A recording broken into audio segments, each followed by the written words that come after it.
আরেক দল আছে যারা মানুষের সম্মান পাবার জন্য কোরআন শিক্ষা দেন।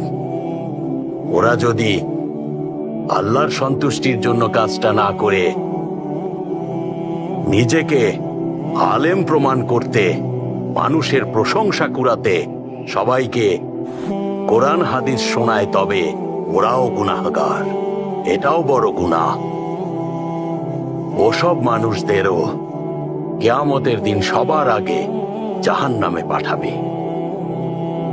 তৃতীয় দল হলো মহান আল্লাহর রহমতে যাদের অনেক সম্পদ আছে, কিন্তু ওসব সম্পদ শুধু নিজের জন্যই তুলে রাখে।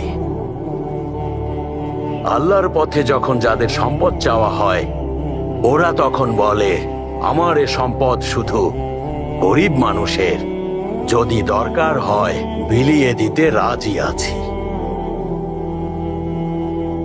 কিন্তু আল্লাহ পাক সবার নিয়ত জানেন, আর এই নিয়তের জন্যই শাস্তি দেন। ওরা যতটুকু দান করে আল্লাহর সন্তুষ্টির জন্য না করে মানুষের প্রশংসার জন্য করে। ওসব মানুষদেরও কিয়ামতের দিন বিনা বিচারেই জাহান্নামে শাস্তি দেওয়ার জন্য পাঠাবে।